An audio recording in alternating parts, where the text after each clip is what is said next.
lógica, né? Não, eu sou analógico também, eu vi você jogar, então, se fosse isso, estaria super confortável.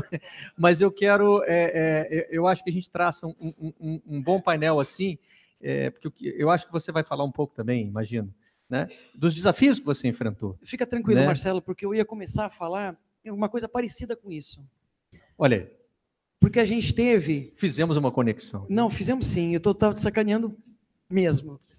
Porque na apresentação, né, do representante da Islândia, ele fala uma coisa do esporte islandês, né, que entre um meio termo, né, entre do que é amador e o que é o profissional, né? E eu diria que eu sou talvez da última geração que viveu isso. Eu nasci amadora. E eu, com 16 para 17 anos, eu virei profissional. Assim como nós nascemos analógicos e hoje somos digitais. Exatamente, exatamente, né? Isso. Então, fizemos a transição. Esse seu paralelo, ele é real, ele tem fundamento. E antes não existia, né? Eu sou talvez da... bom, eu fiz parte, né? O Transbrasil, talvez o terceiro time profissional do vôlei feminino, né? O masculino também estava nessa base na época, né? Tinha Pirelli, Atlântico Boa Vista, isso aí, que era lá no sul. Enfim. E então, por isso, o esporte, para mim, ele tem um lugar e uma importância que vai muito além. Quer dizer, eu, quando comecei a praticar esporte, não existia essa perspectiva de virar profissional. Ou era muito mais o esporte pelo esporte. E, né, também sou do Sul, sou de Santa Catarina, né, um estado que tem uma colonização europeia muito forte, né? E então, na minha família, o esporte era algo como ir à escola. Ir à escola, fazer esporte, né? Parte da formação, da nossa formação pessoal, né? Então, essa é a minha referência, né? Tá aqui. Essa é a minha referência. Então, eu joguei profissionalmente por 15 anos e conheci o mundo, né? Pelo esporte. E conhecia outros países e como que esses países lidavam com essa questão do esporte para todos, né? Do esporte como direito, né? O que a nossa Constituição de 88 ela trouxe, né? Ela trouxe o esporte como direito de todos, né? No Estatuto da Criança e do Adolescente também está o esporte como direito de todas as crianças e adolescentes. Então, enfim, essa minha vivência, eu comecei, só mais um depoimento pessoal, quando eu parei de jogar, e eu parei de jogar com 31 anos, não joguei futebol, né? Então, o pé de meia, ele é uma meia fina, né? Não uma meia grossa, aquela... Então, logo eu tinha que começar a me virar, né meninos? Eu tinha que começar a me virar, né? Então, eu tinha na minha cabeça o que eu tinha que fazer da vida em 3 eixos, né? Um era aquilo que eu precisava fazer para ter o meu rendimento mensal, né? Um outro eixo era o que eu precisava fazer para me preparar para o futuro, né? Então, enfim, estudar e buscar me preparar, né, profissionalmente. E tinha um terceiro eixo que eu fazia, e eu não sabia exatamente o porquê, mas eu fazia porque eu achava que tinha que fazer. E, na verdade, o Instituto estava nesse terceiro eixo. E depois de não muito tempo, virou a minha atuação principal, né? E a motivação do Instituto ela está nesse sentido de garantia do direito de todos. E, estrategicamente, a gente montou um time, quer dizer, eu vim montando um time, são 17 anos, né? 2001 que a gente criou o Instituto. Eu vim montando um time de profissionais enfim, com especialidades diferentes, especializações diferentes, e que se complementavam, né, nessa nossa construção aí de um setor que praticamente não existia no país, né? O Flávio é da mesma época, né, Flávio? Básica. Não. Então, vamos explicar. Não você é da mesma época. O Reação é da mesma época, né? O Reação está ali por perto e tal. O próprio Rumo Náutico também, né? Nessa mesma época. O Gol de Letra também nasce do Raí, né? E do Leonardo nasce nessa mesma nessa mesma época, a própria passe de mágica da Paula, da Magic Paula também.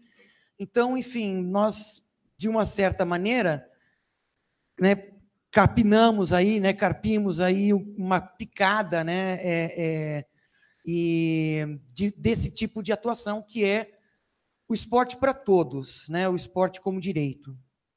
Isso, enfim, foi o começo, né? Mais recentemente, a gente vive um outro paradigma, que é o paradigma da educação, da saúde, né?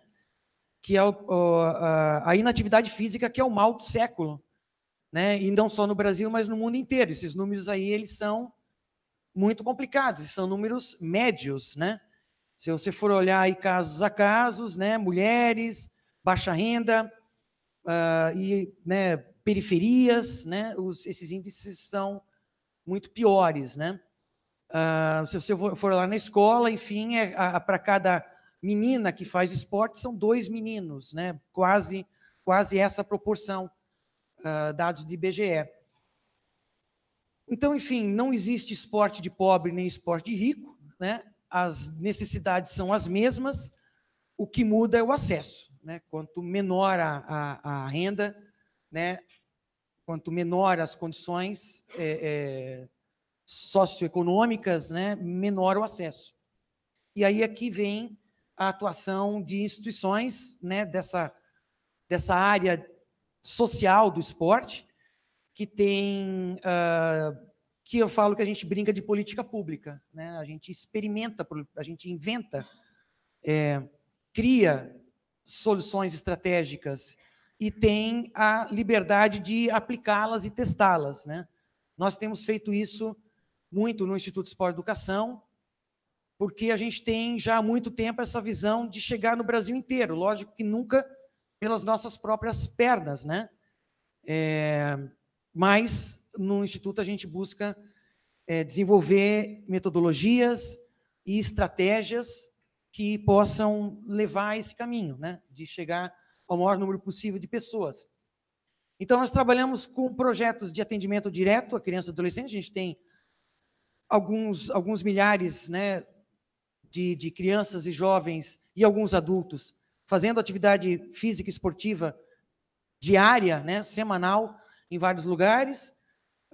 A gente também forma professores de municípios e desenvolve estratégias na forma de boas práticas, né, para influenciar o poder público. E eu falo que, enfim, a gente desenvolve muita metodologia, tem livros e tudo mais, mas mais da metade do nosso trabalho é sensibilizar as pessoas, sensibilizar os gestores, sensibilizar professores, né, e profissionais da educação e da saúde, para que acreditem nas mesmas coisas que a gente acredita, né? Então, a gente tem essa aí, né, hoje de manhã o Pedro me colocou numa saia justa, né, e eu tenho que mostrar aonde que vai aquele recurso todo que a gente capta, né? Então, são projetos aí no Brasil inteiro, né? A gente tem praticamente todos os estados, nós já desenvolvemos algum projeto, alguns mais contínuos, outros mais eventuais. E se eu, como atleta, conheci o mundo inteiro através do esporte, eu, como empreendedora social, eu tenho a felicidade, né, e o privilégio de conhecer o Brasil inteiro, as suas mais diferentes contextos, né, botando o pé no barro enfim, e desenvolvendo essa rede, né, de mobilização e de qualificação, né.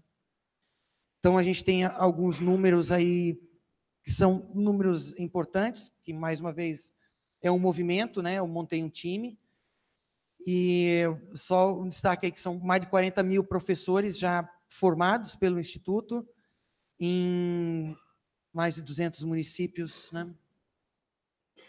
São 307 municípios e 26 estados, né?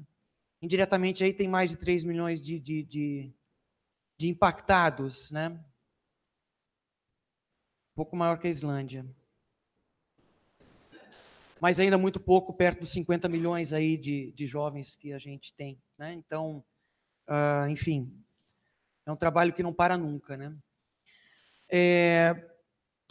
finalizando, eu queria colocar só mais algumas coisas. A gente entende muito, enfim, como, né, essa questão do acesso é uma questão muito, muito delicada, que realmente boa parte da nossa população não tem acesso porque não tem na sua escola, porque não tem próximo da sua casa, ou que a pessoa não tem o recurso para pagar, enfim, clubes, né, ou serviços particulares. Esse é um dos paradigmas que tem que ser quebrados para a gente conseguir mudar aqueles números, né, de praticantes, né, de atividade física. E uma outra questão é o método, né? Então, a gente trabalha muito no método. O método, enfim, para nós, o que a gente enxerga, como a gente enxerga o esporte, é desse jeito. O esporte, para nós, ele tem que incluir a todos, que são diferentes, né? Então, é preciso se adequar, né? E não é a criança ou o jovem que se adequa ao método, é o método que se adequa, né, aos praticantes. A gente tem a visão da construção coletiva, né? São diferentes e só é possível crescimento construindo coletivamente. Trabalhamos para autonomia e com, né, embasado nos princípios da educação integral. Então, o esporte para nós é isso, né? Esses são os objetivos.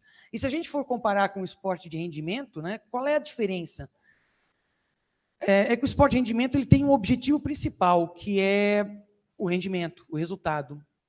O esporte para todos ele tem objetivo de desenvolvimento, né, e de participação. Então, não tem melhor ou pior, né?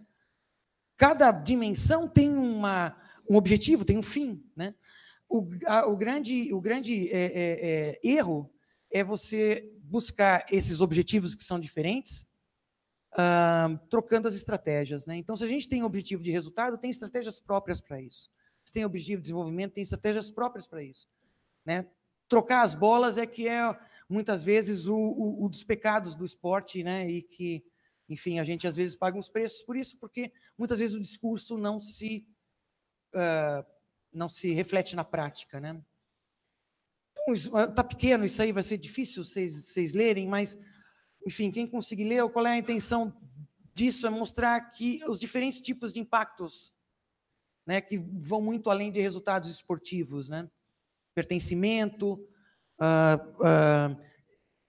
organização de grupos, fazer parte de grupos, né? Buscar lazer ativo e buscar desenvolver as habilidades para isso, né? Muitas vezes hoje as habilidades são mais digitais, né, no sentido dos dedos do videogame, né, ou do computador ou do tablet, enfim, né? E essas habilidades do mundo real, né, elas muitas vezes não são tão desenvolvidas, né? Isso busca desenvolver isso, abre outros horizontes para as crianças, abre outros horizontes para os jovens, né? E impacta na dinâmica da escola, impacta na dinâmica das famílias, né? Bom, é isso. O Instituto, então, tem 17 anos e a gente ainda está para muitos anos pela frente, para a gente desenvolver o esporte no país. Mas mais importante é a decisão, né? Se a Islândia, num determinado momento, decidiu que o problema para a sua juventude era educação e esporte, na Inglaterra, antes da Olimpíada de Londres, 2012, decidiu que a sua plataforma era educação, e aí o esporte foi conversar com essa prioridade colocada, né? E a gente passou por uma década esportiva, na esperança de que essa prioridade fosse colocada no nosso país, e ela ainda não aconteceu, e a gente continua lutando para isso, né? Eu, como pessoa jurídica, sou o Instituto Esporte e Educação, e eu, como pessoa física, né, sou Atletas pelo Brasil também, que é uma associação de atletas que tem 10 anos. A gente tem aqui a Isabel Swan, a gente tem aqui o Flávio Canto, a gente está oficialmente convidando Daniel para ser parte da nossa instituição. A gente tem Mauro Silva, Kaká aí na plateia, né? E mais outros tantos atletas, e essa junção, né, o nosso objetivo com essa junção é, de uma maneira estratégica também, mas aí trabalhando com influência política, muito mais, contribuir para desenvolver o esporte no país e, assim, também desenvolver o país, né? Então, Atletas pelo Brasil é uma outra figura importante aí no esporte nacional. Obrigado.